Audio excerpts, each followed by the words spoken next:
Hello students, good morning all of you. Today we will continue our chapter 6 for 8th standard NCERT. So students, आज हम अपना 8th standard का chapter 6 combustion and flame chapter पढ़ेंगे. So in the previous video we discussed about what is the combustion substance or what is the physical change and what is the chemical change also. So today's students we will discuss about substances. How many types of substances and what is the properties of these substances also. So let's start our chapters now. So substances हम पढ़ चुके थे पहले कि क्या substances मतलब substances क्या होते हैं. छोटे छोटे टाइनी पार्टिकल्स जो होते हैं, टाइनी पार्टिकल्स वो जब कंबाइन होते हैं they combine together and form a substances. छोटे छोटे टाइनी पार्टिकल्स मिलकर सब्सटेंस बनाते हैं. तो इसमें क्या हुआ है, यहाँ पर हमारे सब्सटेंस दिए हैं कि there are two types of substances. First is that combustion and second is that non combustion. तो कंबस्टाइल जो सब्सटेंस होंगे और नॉन कंबस्टाइल सब्सटेंस होंगे वो क्या होते हैं उनके बारे में हम पढ़ेंगे.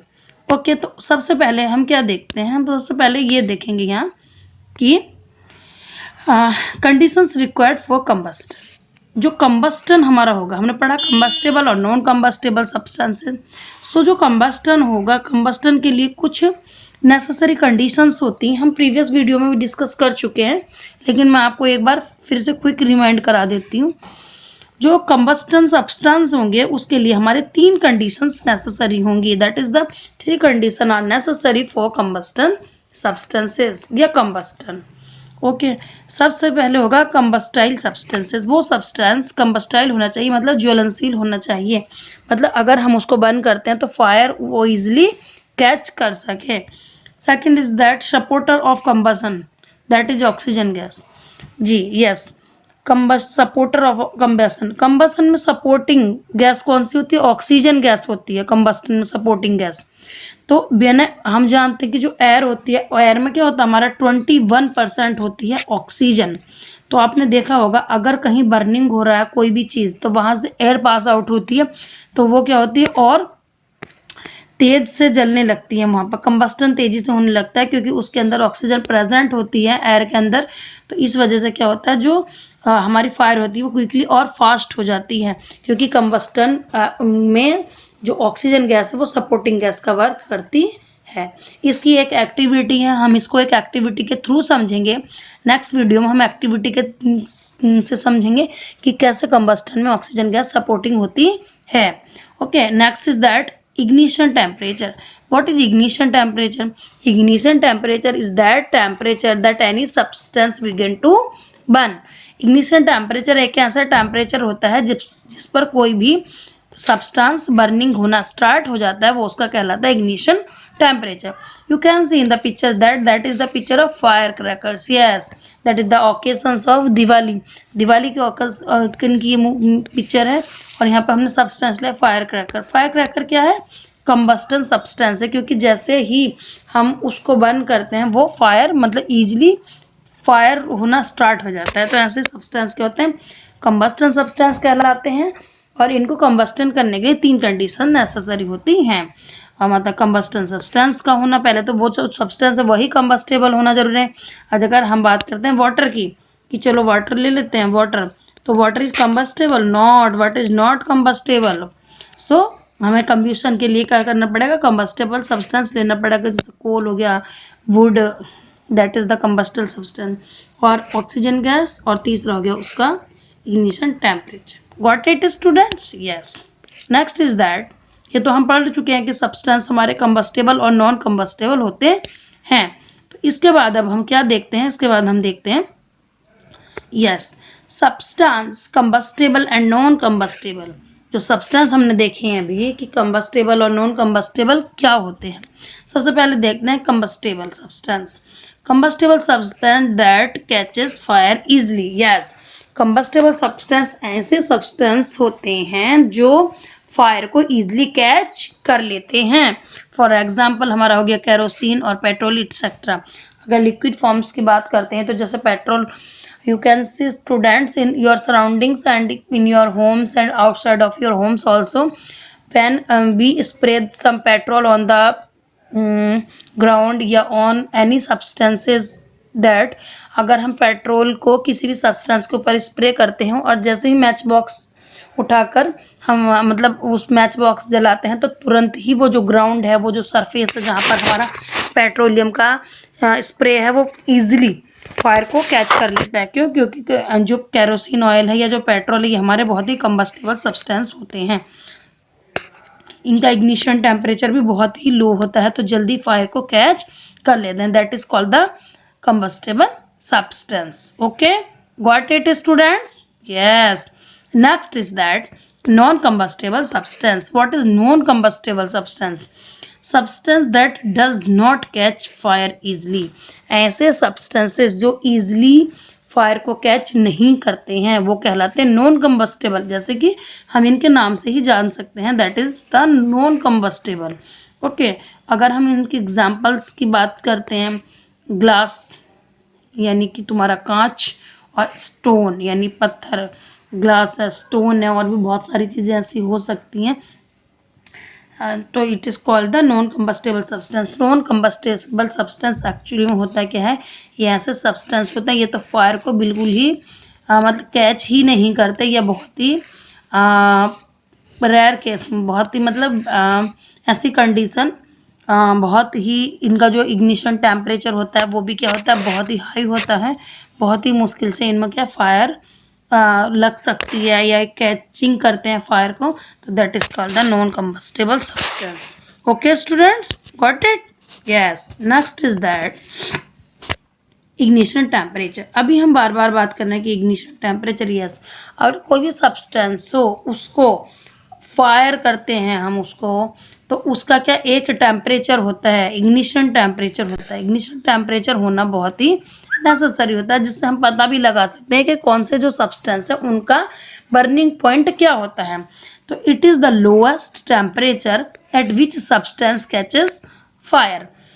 इग्निशन टेम्परेचर एक ऐसा लोएस्ट टेम्परेचर होता है जहां पर वो फायर को कैचेस करना स्टार्ट कर देता है, फायर को कैच कर लेता है। That is called the ignition temperature. Suppose that मान लीजिए ये कोई वुड है ना, वुड। तो ये जो वुड है, अगर हम इस वुड का ये लॉग है, एक लॉग मतलब वुड लकड़ी है, इसमें अगर हम फायर लगाते हैं, ओके, और एक हमारे पास है कैंडल, ये हमारे पास मान लीजिए कि एक कैंडल है। एक कैंडल को बर्न करते हैं और हम एक वुड को, मोटा जो ये लॉग है, लॉग मतलब लकड़ी का पूरा एक लट्ठा मोटा, उसको फायर करते हैं। सेम मतलब इनको अभी सेम टेम्परेचर है और हम इनको क्या करते हैं, इनको फायर करते हैं, तो क्या करते हैं, जो कैंडल हमारी होती है वो इजीली बर्न हो जाती है, जबकि जो लॉग होता है इसको बर्निंग होने में टाइम लगता है, क्योंकि जो कैंडल होगा उसका इग्निशन टेम्परेचर बहुत ही लो होगा, तो ये जल्दी जो हमारी फायर है उसको कैच कर लेती है। बल्कि जो ये लॉग होगा इसका इग्निशन टेम्परेचर बहुत ही क्या होगा, हाई होगा। इग्निशन टेम्परेचर हाई होगा जिसके कारण इसमें जो बर्निंग है वो देर से होता है। व्हाट इट स्टूडेंट्स मीन्स किसी भी चीज का बर्न होना, किसी भी सब्सटेंस का बर्न होना डिपेंड्स करता है उसके ignition temperature. Any substance that depends on their ignition temperature to burning. Burn होने के लिए किसी भी सब्सटेंस को उसके इग्निशन टेम्परेचर पर डिपेंड होता है। It is different for the different substances. Yes, you have to remind this sentence student, that is very important point. It is different for different substances। और जो हमारा इग्निशन टेम्परेचर होता है, ignition temperature means वो temperature जिस पर कोई भी सब्सटेंस, कोई भी थिंग्स फायर को कैच करती है, मतलब जलनी स्टार्ट हो जाती है, फायर को पकड़ना स्टार्ट कर लेती है, तो वो जो टेम्परेचर होता है वो सभी पदार्थों का, सभी सब्सटेंसों का अलग अलग होता है। किसी का इग्निशन टेम्परेचर लो होता है और किसी का इग्निशन टेम्परेचर बहुत ही हाई होता है। Got it? यस। का नेक्स्ट हम देखते हैं, yes, let's us enhance our knowledge. I hope students कि आप इन टॉपिक को बहुत अच्छे से समझ रहे होंगे। Yes, okay. Next is that out of dry leaves. Yes, अब हम यहाँ देखते हैं इसको एक अच्छे से सुटेबल एग्जाम्पल से, आपकी बुक्स में भी दिया हुआ है। Out of dry leaves and wet leaves. Okay, dry leaves मतलब सूखी पत्तियां, और वेट लीव्स मतलब गीली पत्तियां, नमी वाली, जिसके अंदर मॉइस्चर होता है, जिसके अंदर वाटर कंटेन होता है, ओस की बूंदें आपको दिखाई दे रही हैं।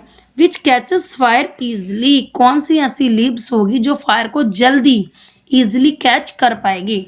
फर्स्ट पिक्चर में आप देख रहे हो जो लीव्स हमारे पास है, फ्रेश लीव्स है ये, that is the fresh leaves. मतलब ये कि इनके अंदर मॉइस्चर दिखाई दे रहा है, वाटर कंटेन है, उसकी बूंदे दिखाई दे रही।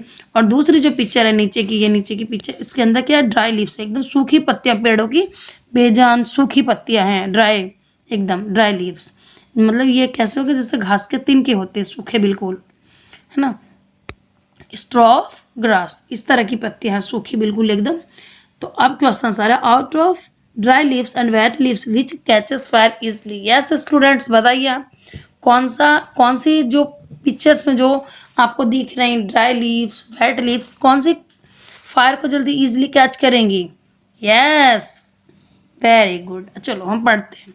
Dry leaves catches fire easily. Yes, जो ड्राई लीव्स हमारी होंगी ये फायर को जल्दी कैचेस करेंगी।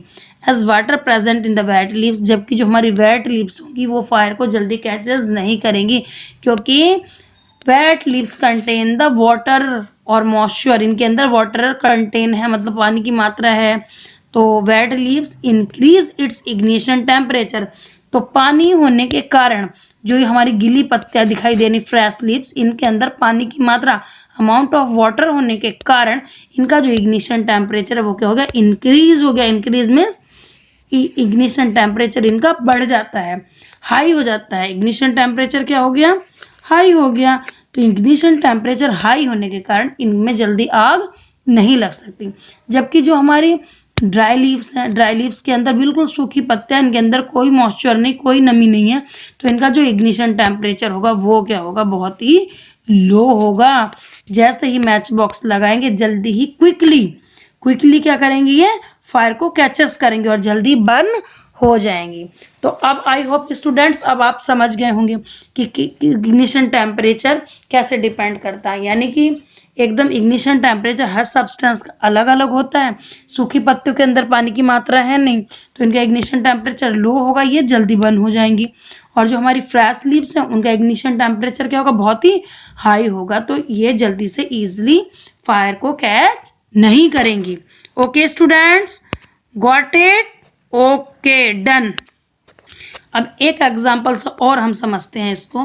Y petrol catches fire easily then kerosene. अब ये दोनों हैं लिक्विड स्टेट में ही, क्या, केरोसिन मतलब मिट्टी का तेल, और जो हमारा पेट्रोल है वो भी, ये दोनों के दोनों लिक्विड स्टेट में, और दोनों ही मतलब बर्निंग फ्यूल है हमारे पास। बर्निंग फ्यूल मतलब ज्वलनशील फ्यूल हैं, दोनों बर्निंग फ्यूल हैं, लेकिन इनकी इग्निशन टेम्परेचर में भी क्या है, बहुत ही डिफरेंट होगा। कैसे, it is because petrol has the low ignition temperature. दोनों हैं बर्निंग, दोनों जलने वाले हैं, और दोनों लिक्विड स्टेट में। हमने पिछली बार पढ़ा था, फर्स्ट वीडियो में पढ़ा था कि लिक्विड, सॉलिड और जो गैस होते हैं हमारे, वो फ्यूल कौन से स्टेट में होते हैं और कैसे वर्क करते हैं। So student, it is because petrol has the low ignition temperature then kerosene. जो हमारा पेट्रोल होगा वो कैचेस फायर इजिली करेगा, क्यों, क्योंकि बिकॉज उसका जो इग्निशन टेम्परेचर वो लो होगा। इग्निशन टेम्परेचर लो होने के कारण वो जल्दी फायर कैच करेगा, जबकि केरोसिन का जो इग्निशन टेम्परेचर है वो हाई होगा पेट्रोल की कंपेयर में। इसलिए हमारा क्या होगा, जो केरोसिन होगा वो क्या होगा, जल्दी कैचेस फायर नहीं करेगा, लेकिन इसकी पेट्रोल की तुलना में कम करेगा। पेट्रोल जल्दी फायर को कैच करेगा, क्योंकि petrol has the low ignition temperature compare to kerosene oil. Okay students, got it? So I hope you have understood this topic also, कि what is the ignition temperature or what is the burning substances, combustible and non combustible also. Okay students, इस video में इतना ही। Next video में मिलेंगे अपने नए topic के साथ, तब तक के लिए थैंक यू।